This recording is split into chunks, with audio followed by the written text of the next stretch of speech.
అంటే జనసేన టీడీపీ పొత్తు కావాల్సిందని చెప్పడం జరుగుతుంది. ఎలా చూసి పరిణామం సార్? జనసేన టీడీపీ పొత్తు అనేది గతంలోనే 2014లో చూసినాము. చూసిన తర్వాత టీడీపీకి జనసేన పొత్తు ఇచ్చిన తర్వాత ఆయన మొట్టమొదటి మాట్లాడినప్పుడు ఎలాగ మాట్లాడినంటే, ఏదైనా కానీ మీరు నన్ను నమ్మి ఓటేయండి. యాక్చువల్గా నేను పవన్ కళ్యాణ్ ఫ్యాన్స్ అండి మొదటి నుంచి కూడా. మేము ప్రజారాజ్యం పార్టీ ఉన్నప్పటి నుంచి కూడా అనంతపురంలో మాకు అక్కడ టీజే ప్రకాష్ గారని ఆయన ఎమ్మెల్యే అభ్యర్థి, మాకు చాలా దగ్గరగా ఉంటారు ఆయన. మేము అప్పుడు 2009లో ఆయన ప్రజారాజ్యం యువరాజ్యం అధ్యక్షునిగా ఉన్నప్పుడు మేము బాగా ఆయనకి దగ్గరగా ఉండేవాళ్ళము, పని కూడా చేసినాము. చేసిన తర్వాత ఈరోజు ఈ అధోగతి పాలు రాష్ట్రం దిక్కులేంది కావడానికి మొట్టమొదటి కారణం చిరంజీవి గారు. ఎందుకంటే ఆయన అనేది ప్రజారాజ్యాన్ని కాంగ్రెస్లో విలీనం చేయకపోయినట్టయితే ఆ రోజు సోనియా గాంధీ అంత ధైర్యంగా నిర్ణయం తీసుకునే పరిస్థితి లేదు. రెండో ముద్దాయి వచ్చేసి చంద్రబాబు నాయుడు గారు. ఆయన రాష్ట్రాన్ని విడగొట్టమని చెప్పనేసి లెటర్ మొట్టమొదటిగా ఆయన ఇవ్వడం జరిగింది. ఆ యొక్క ధైర్యంతో కాంగ్రెస్ రాష్ట్రాన్ని విడదీసిన తర్వాత ఈరోజు రాజధాని లేని రాష్ట్రంగా మనల్ని నెట్టివేసేసి దానికి సంబంధించి ప్రత్యేక హోదాని కూడా ఏది పెట్టుకోకుండా మనకు చేయడం వల్ల ఈ పరిస్థితులు వచ్చినాయి. సరే, అప్పటికి గతంలో 2 సార్లు అనుభవము ఉండే అనే ఒక ఉద్దేశంతో మాత్రమే ఆయన్ని లాస్ట్ టైము సీఎంగా 2014లో చేయడం జరిగింది, మొట్టమొదటి విభజిత ఆంధ్రప్రదేశ్కి. ఆ తర్వాత ఆయన ఏ రకమైనటువంటి పాలన అందించినాడు? కేవలం ఒక కమ్యూనిటీ కోసం సీఎంగా పనిచేసినారు, కానీ ఆయన అన్ని రకాల ప్రజల్ని ఆయన దగ్గర తీయలేదు. అందరికీ ఉపయోగకరమైనటువంటి కార్యక్రమాలు కూడా చేయలేదు. ఎందుకంటే మేము ముఖ్యంగా నాయ బ్రాహ్మణ కులస్తులము. మమ్మల్ని ఎంతో ఘోరంగా అవమానించి ఆయన దూషించడం వలన అప్పటి వరకు టీడీపీకి ఎక్కువగా ఉన్న మా వాళ్ళు కూడా వైసీపీకి చేయడం జరిగింది. ఇప్పుడు ఈ 5 ఏళ్లలో గతంలో ఏ ముఖ్యమంత్రి చేయలేని విధంగా సంక్షేమ పథకాలు అవ్వచ్చు, ప్రజలకి పేద ప్రజలకి అట్టడుగున్నటువంటి పేద ప్రజలకి ఈయన కార్పొరేట్ ముఖ్యమంత్రిగా చంద్రబాబు నాయుడు గారు ముద్రపడితే ఈయన పేద ప్రజల పక్షపాతిగా జగన్మోహన్ రెడ్డి గారు ముద్రపడినారు. ఇటువంటి వాళ్ళు పొత్తులు పెట్టుకోవడం వల్ల వచ్చే లాభం ఏం లేదు. గతంలో చూసినారు కాబట్టి మళ్ళా అప్పుడు తెలుగుదేశాన్ని గెలిపించడానికి ఆయన విడిపోయినాడు, మళ్ళీ ఇప్పుడు పెట్టుకుంటానంటున్నాడు. అలా మీరు చూస్తున్నారు, మీరు ఒక పవన్ కళ్యాణ్ అభిమాని అంటున్నారు. అలాగే ఇప్పుడు మరి జనసేన టీడీపీ పొత్తులో భాగంగా లోకేష్ కొన్నిసార్లు కూడా సీఎం అభ్యర్థి చంద్రబాబు నాయుడు అని చెప్పడం జరుగుతుంది.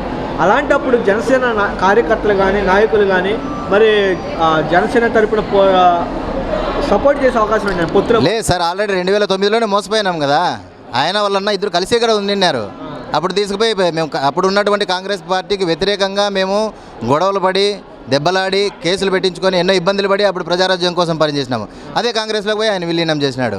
ఇప్పుడు మళ్ళీ ప్రత్యేకించి ఆయన వచ్చి పార్టీ పెట్టడం వల్ల కూడా ఏదో అభిమానంగా సినిమాలు ఇప్పుడు కూడా మేము చూస్తూ ఉంటాం. ఆయన పిక్చర్స్ వచ్చినప్పుడు భీమ్లా నాయక్ కానీ మొత్తం సినిమాలు ఏది వచ్చినా కూడా చూస్తూ ఉంటాం. ఏదంటే సినిమా వేరు, రాజకీయ అనుభవం లేదు. ఎందుకంటే ఆయన పొద్దున ఏం మాట్లాడతారో సాయంత్రం మాట్లాడు, సాయంత్రం ఏం మాట్లాడతారో రాత్రి మాట్లాడు. ఢిల్లీలో ఒక మాట, అనంతపురంలో ఒక మాట, ఆంధ్రప్రదేశ్లో ఒక మాట, తెలంగాణలో ఒక మాట, ఈ రకంగా ఉంది. ఆయనకి ఓట్ బ్యాంక్ లేదండి. కేవలం ఈ యొక్క తెలుగుదేశం వాళ్ళు అలా ఆయన్ని ఆశ పెట్టుకుంటున్నారు, కానీ కనీసం వాళ్ళ కార్యకర్తల్లో కూడా నైరాశ్యం నెలకొనే ఇప్పుడు కూడా పూర్తిగా జనసేన పార్టీకి సంబంధించిన వాళ్ళందరూ కూడా పూర్తి అవాయిడ్ అయిపోతూ వైఎస్ జగన్మోహన్ రెడ్డి గారు. ఎందుకంటే సార్, ఇప్పుడు ఒక నిర్ణయం ఏదైనా కానీ తీసుకోవాలంటే ఒక పార్టీ దృఢంగా ఉంటేనే. ఈరోజు జగన్మోహన్ రెడ్డి గారు ఏ నిర్ణయమైనా ధైర్యంగా తీసుకుంటున్నారు. ఒకవేళ అవసరమైతే ప్రజలకి అందుబాటులో లేకోకుండా ఏ రకమైనటువంటి కొంచెం ప్రజల్లో మద్దతు లేనటువంటి ఎమ్మెల్యేలు, తన పార్టీ ఎమ్మెల్యే అయినా సరే ప్రజలకు అవసరం లేని వాళ్ళని, ప్రజా ఆమోదం లేని వాళ్ళు నాకే అవసరం లేదని చెప్పనేసి ఒక ధైర్యంగా నిర్ణయం తీసుకోగలుగుతున్నాడు. ఈ నిర్ణయం వేరే ఏ పార్టీలు దేశంలో ఇంతవరకు తీసుకోలేదు, తీసుకోబోలేరు కూడా. ఎందుకంటే ఇప్పుడు ఇద్దరు కలిసి వీళ్ళు పార్టీ ఏర్పాటు చేసేసి పొత్తులో గెలిచినా కూడా ఈ పార్టీలో ఉన్నటువంటి వాళ్ళకి సముచిత స్థానం దొరకదనే విషయం వాళ్ళకి తెలుసు. ప్రజలకు కూడా ఏదైనా ప్రజల తరఫున నిజమైన సమస్యలు ఏదైనా కానీ గట్టిగా పోయి వినిపించాలన్నా కూడా చంద్రబాబు దగ్గర పోయి ఈయన మొరపెట్టుకోవాల్సిందే, కానీ ఈయన స్వతహాగా దాన్ని క్లియర్ చేసే కెపాసిటీ ఈయనకు ఉండదు. కాబట్టి అటువంటి చేతగానే క్యాండిడేట్గానే చూస్తారు పవన్ కళ్యాణ్ని. కాబట్టి ఆయన పొత్తు వల్ల ఎంతో తెలుగుదేశం పార్టీ వాళ్ళకు ఒరిగేదేమీ లేదు. కాకపోతే ఏదైనా కానీ కాపు కులానికి చెందినటువంటి ఓట్లు ఏమైనా కానీ వస్తాయేమని చెప్పని ఆశపడుతున్నారు. ముద్రగడ పద్మనాభం లాంటి వాళ్ళే ఎంతో వెదలకి బాధలకి గురి అయిపోయి వాళ్ళ కుటుంబాన్ని, ఆయన రాష్ట్రంలోనే ఈ కాపు కులానికి సంబంధించినటువంటి ఒక గొప్ప నాయకుడు, కుల పెద్ద, ఆయన్ని కాదని ఈయన వెంట కాపులంతా నడిచే పరిస్థితి ఉండదు. ఎందుకంటే ఈయన స్టెబిలిటీ లేని క్యాండిడేట్. ఒకసారి గతంలో వచ్చేసి మాయావతి వాళ్ళందరితో పొత్తు పెట్టుకున్నాడు, సిపిఎంలతో పొత్తు పెట్టుకున్నాడు, మళ్ళీ ఇప్పుడు వచ్చేసి బీజేపీతో పొత్తు అంటాడు, తర్వాత తెలుగుదేశంతో పొత్తు అంటాడు, చివరికి ఎవరితో పొత్తు పెట్టుకుంటాడు, లేకపోతే నెక్స్ట్ ఎలక్షన్లో ఆయన పార్టిసిపేట్ చేసే పరిస్థితి ఉంటుందో లేదో కూడా తెలియలేని పరిస్థితిలో జన సైనికులు ఉన్నారు, అలాగే ఆంధ్రప్రదేశ్ ప్రజలు కూడా ఉన్నారు. ఆయన గురించి రాజకీయ అవివేకి అనడం ఆయన్ని బాగుంటుంది. ఆయన ఎందుకంటే మేము యాక్చువల్గా నిజంగానే ఆయన పాటలు సొంతము నేర్చుకొని పాడగలిగినటువంటి అంత ఫ్యాన్స్ అనమాట. అంత ఇష్టం మాకు పవన్ కళ్యాణ్ అంటే సినిమా పరంగా. గోకులంలో సీతలో అదంతకుముందు ఇక్కడ తీశారు కదండి జగదాంబ సెంటర్లో పాటల్లో, దాంట్లో ఏ క్షణాన ఎలాగా మారును మా ఈ పవనిజం అని ఈయన ఏ మారుతాడు అనేసి ఈ పవనిజం గురించి జన సైనికుల్లో కూడా తీవ్రమైనటువంటి అదేమంటారంటే ఒక కన్ఫ్యూజన్లో ఉండడం వల్ల అది దాని ప్రభావం ఏమీ ఉండదు, ఏది రాదు కూడా అండి. ఎందుకంటే క్షేత్రస్థాయిలో ఉన్నటువంటి పేద ప్రజల గురించి ఆలోచన చేయగలిగినటువంటి గొప్ప మనసున్నటువంటి నాయకుడు జగన్మోహన్ రెడ్డి గారు. దీంట్లో ఎటువంటి సంశయం లేదు.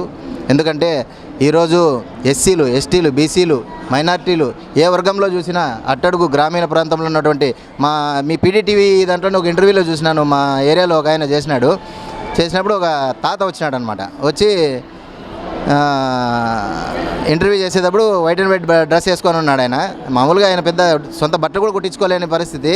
ఏం పెద్ద అయినా బాగా బ్రహ్మాండంగా ఉన్నావు, ఏం పరిస్థితి అంటే, నాకు ఇంతకుముందు ఈ బట్టలు కూడా లేవునైనా, ఆ ఎదురుగా పండ్ల షాప్ ఉండింది, అక్కడికి మేము పోతే అయ్యో అక్కడ వెళ్ళిపోయా దూరంగా అని చెప్పని దొబ్బేవాళ్ళు. ఈ ముసలి వయసులో మాకు ఏం కోరికలు ఉంటాయి పెద్దగా, లేకపోతే నేను తన్నమో ఏదైనా కాయో పండు తినాలనిపిస్తుంది.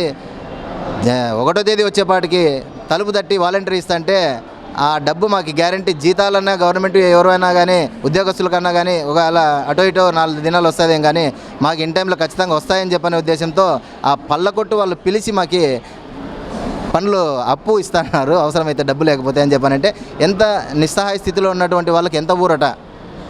మా అత్తగారు వచ్చేసి వేరే హోటల్లో పనిచేసేవాళ్ళు. ఆమెకి 2 రోజులు 3 రోజులు పని వేస్ట్ చేసుకొనేసేసి పెన్షన్ దగ్గర వెయిట్ చేసేది. 3 రోజులు పని, పెన్షన్ 2 ఈక్వలే ఉన్నింది.